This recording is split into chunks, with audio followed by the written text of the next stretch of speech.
नमस्कार, संतोष की रिपोर्ट में आप सबों का स्वागत है। और आज हम संतोष की रिपोर्ट में एक ऐसे फैक्ट्री की बात करने जा रहे हैं जिस फैक्ट्री से कोई चावल नहीं निकलता है, दाल नहीं निकलता है, लोहा छड़ सीमेंट बालू नहीं निकलता है, ईंट नहीं निकलती है। उस फैक्ट्री से डॉक्टर निकलता है। जी हाँ, आपको थोड़ा अटपटा लग रहा होगा, लेकिन सच्चाई है कि इस देश में एक अलग तरीके की फैक्ट्री पिछले कई दशकों से चली आ रही है। और अब ये फैक्ट्री इस तरीके से कह सकते हैं कि इसका उत्पादन इतना जबरदस्त होने लगा है, डिमांड इतना जबरदस्त है कि ये फैक्ट्री काफी फल फूलने लगा है। और इस फैक्ट्री को बनाए रखने में सारा सिस्टम लगा हुआ है, जुडिशियरी हो, विधायिका हो, कार्यपालिका हो, हर कोई इस फैक्ट्री के डेवलपमेंट में लगा हुआ है। हाल ही में नीट परीक्षा के दौरान प्रश्न पत्र लीक का मामला सामने आया था। हालांकि यह मामला सुप्रीम कोर्ट तक गया और चीफ जस्टिस ऑफ इंडिया कई दिनों तक इस मसले पर बहस उन्होंने किया। लेकिन मुझे उम्मीद थी कि चीजें बदलेगी और ये जो फैक्ट्री दशकों से चला आ रहा है, शायद इस बार उस फैक्ट्री पर कहीं ताला न लग जाए। लेकिन लगता है अब इस फैक्ट्री का अभी बोलबाला सेंसेक्स पर जारी रहेगा। इस मामले में सीबीआई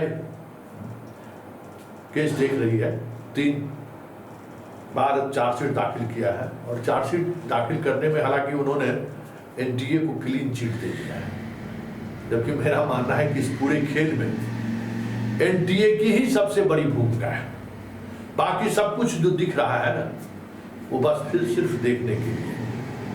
लेकिन बड़ा सवाल यह है कि ये डॉक्टर फैक्ट्री है क्या, और कैसे इस फैक्ट्री से आजकल डॉक्टर निकल रहे हैं। तो आज पहली बार एक सामयिक तौर पर एक ऐसी स्टोरी आपके सामने प्रस्तुत करने जा रहे हैं जो देखकर आप हैरान रह जाएंगे कि वाकई में ये फैक्ट्री इस तरीके से फल फूल रहा है। और ये फैक्ट्री बहुत नुकसान दे रहा है समाज को, सोसाइटी को, पूरे स्वास्थ्य विभाग को। ये भी समझने की जरूरत है, क्योंकि इस फैक्ट्री से जो लोग निकल रहे हैं ना, ऐसे लोग निकल रहे हैं जिसका सीधा प्रभाव हमारे सोसाइटी पर पड़ रहा है। देखिए, कोई 2004-05 की बात करते हैं। उस वक्त हम ईटीवी में दरभंगा में रिपोर्टर हुआ करते थे और मुझे जानकारी मिली कि कुछ ऐसे छात्र हैं जो चोरी कर रहे हैं, जो मेडिकल कॉलेज का स्टूडेंट है लेकिन चोरी करके पास हो रहे हैं। और उस दौर में वो कान में जो है सो मोबाइल के साथ, समझ जाइए क्या होगा वो दौर, ये लगा के सब लोग चोरी करते हुए पकड़े गए थे, 30-40 स्टूडेंट। बात आई गई, खबर आई चली गई। लेकिन आज जो आपको दिखाने जा रहे हैं ना, दिल थाम कर देखिएगा। देखिए किस तरीके से इस डॉक्टर फैक्ट्री से डॉक्टर निकल रहा है। इस चार्जशीट का खास जो कुछ भी है वो अलग अलग तरीके से सीबीआई ने पेश किया है। लेकिन जरा इस नेटवर्क को समझिए, इस फैक्ट्री को समझिए। देखिए, इस फैक्ट्री का आधार ऐसा कोचिंग संस्थान जो देश में चल रहा है ना, कोटा में हो, पटना में हो, जहां कहीं भी कोचिंग संस्थान चल रहा है, इस फैक्ट्री का रॉ मटेरियल भी वही है। इस फैक्ट्री के रॉ मटेरियल को कह सकते हैं कि डॉक्टर में कन्वर्ट करने वाले भी वही लोग हैं। और फिर वो डॉक्टर कैसे डिग्री ले ले और डिग्री लेके फिर से वो हमारे आपके बीच आए, पूरे प्रोसेस में इस देश में जितने भी कोचिंग संस्थान है ना, वो लगे हुए हैं। हैरानी होगी आपको, लेकिन सच्चाई यही है। ये जो प्रश्न पत्र लीक मामला हुआ, उस लीक मामले में जो गिरफ्तारी हुई, लीक का तो संबंध आप जानते हैं, गिरफ्तारी हुई मतलब प्रश्न पत्र नीट का प्रश्न पत्र सॉल्व करने के लिए पटना एम्स के 4 डॉक्टर को सॉल्वर गैंग ने हायर किया कि आप उसका हल कर दीजिए। सिर्फ पटना ही नहीं, देश के अन्य एम्स जो अभी हैं वहां से भी लड़कों को लाया गया था हजारीबाग। वो प्रश्न पत्र सॉल्व किए, डॉक्टरों को दिए, मतलब बनने वाला डॉक्टर जो फैक्ट्री में जिनका उत्पादन शुरू होने वाला था। तो पहली प्रक्रिया था रॉ मटेरियल जो सेंटर से पहुँचे थे उनको रटवाया गया, उनको प्रश्न पत्र का हल दिया गया। बहुत सारे पकड़े भी गए और बहुत सारे डॉक्टर नीट की परीक्षा पास करके इस बार कहीं एडमिशन भी ले रहे हैं। सीबीआई जो भी कह रही है ना उसको अलग तरीके से सोचिए। तो मतलब डॉक्टर बनाने के लिए जो पढ़े लिखे डॉक्टर हैं वो उसके बदले में या तो प्रश्न पत्र हल करते हैं या फिर खुद बैठते हैं। ये देखिए, ये मुजफ्फरपुर का है, ये जनाब जोधपुर एम्स का स्टूडेंट है, और लखनऊ के एक डॉक्टर रवि पांडे जी हैं जो इनको 4 लाख पर हायर किए, और उनके बेटे का सेंटर मुजफ्फरपुर। बताइए, लखनऊ का डॉक्टर चोरी कराने वाला एम्स जोधपुर का स्टूडेंट आता है, यहाँ परीक्षा देता है, लेकिन उसी दौरान शक होता है, वो पकड़ा जाता है और वो कहता है, लिख के देता है कि हमने 4 लाख रुपया लेकर ये परीक्षाएं दी। उसी मुजफ्फरपुर के दूसरे सेंटर पर इसी तरीके से एक डॉक्टर के पुत्र के बदले में एक एम्स का ही डॉक्टर परीक्षा देने आता है, हालांकि उसकी गिरफ्तारी नहीं होती है। वो सेंटर इस तरीके से मैनेज होता है कि उस डीएवी के मालीपुर की प्रिंसिपल उसको चुपके से जाने का मौका नहीं देती है।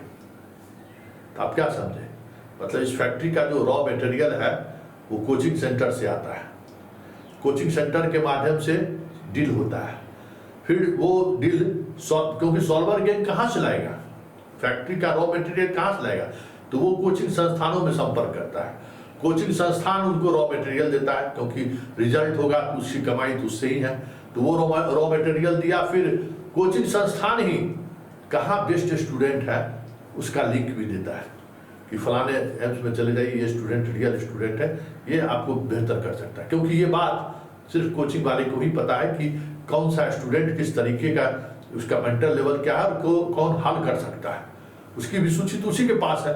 तो सॉल्वर गैंग वाले कोचिंग संस्थान से रॉ मटेरियल भी लेते हैं, उस रॉ मटेरियल को सजाने संवारने वाले को भी लेते हैं, वहीं से पैसे का जो खेल हो जाए वो खेल होता ही है। फिर देखिए, वो तो पास करके आ गए नीट, लेकिन अब है क्या कि अब उसको हर वर्ष कॉलेज में भी परीक्षाएं पास होनी है।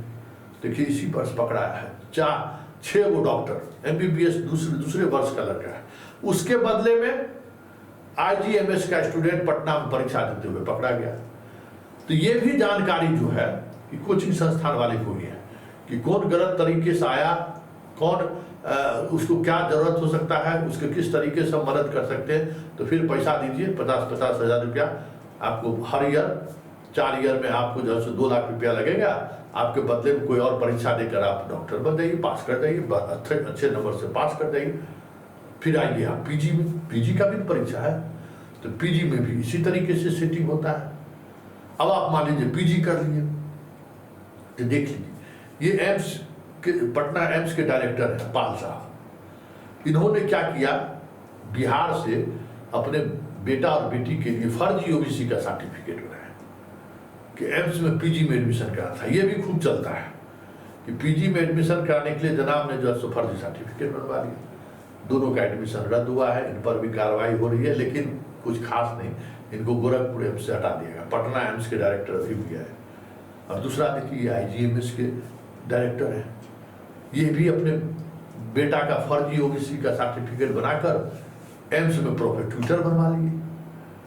मतलब पूरा नेटवर्क जो डॉक्टर फैक्ट्री में चलता है वो कोचिंग संस्थान से शुरू होता है, कोचिंग संस्थान से निकला, सॉल्वर गैंग उसको टेक ओवर करता है, फिर उसी सॉल्वर गैंग को कोचिंग के द्वारा स्टूडेंट की सूची दी जाती है कि ये सब स्टूडेंट आपको क्वेश्चन भी सॉल्व करेगा और इन स्टूडेंटों को पैसा देकर आप अपने बच्चों की जगह पर बिठा भी सकते हैं।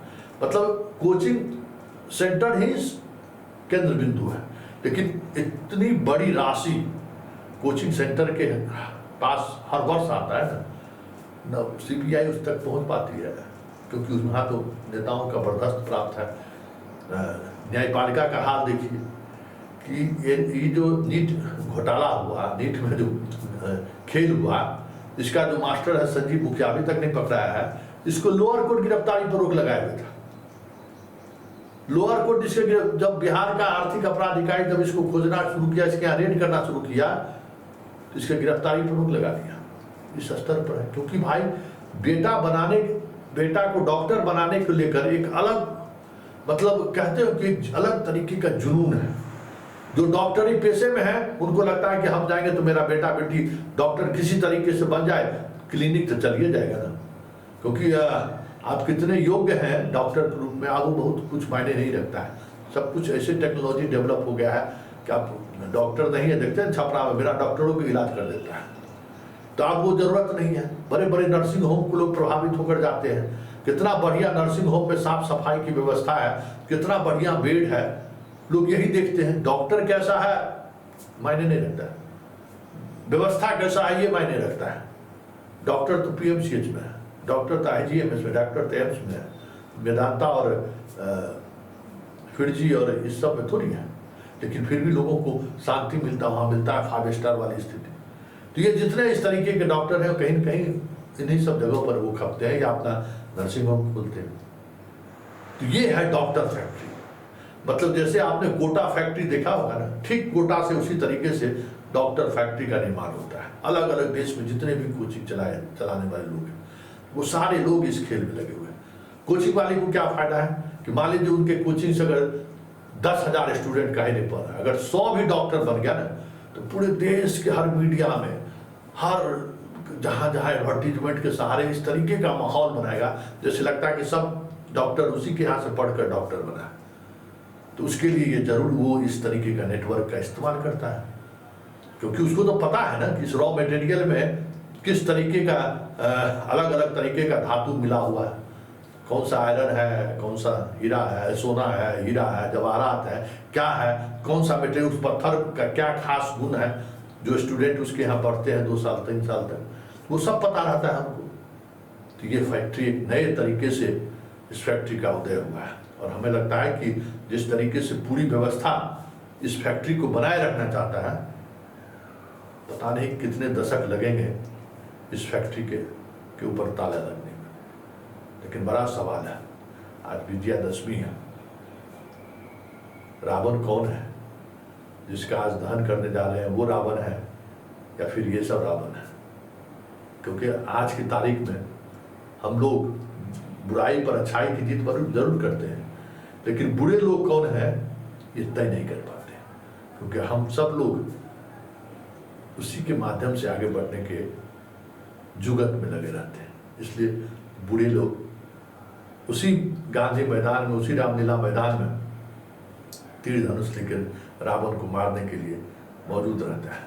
हम लोग ताली बजाते रहते हैं, जबकि सच यही है कि तीर चलाने वाला ही कहीं रावण हो, या वो तीर चलाने वाला ही रावण है ना। ये तो हम ना तो उस तरीके से हम सोच पा रहे हैं, ना उस तरीके से हम सोचना चाहते हैं।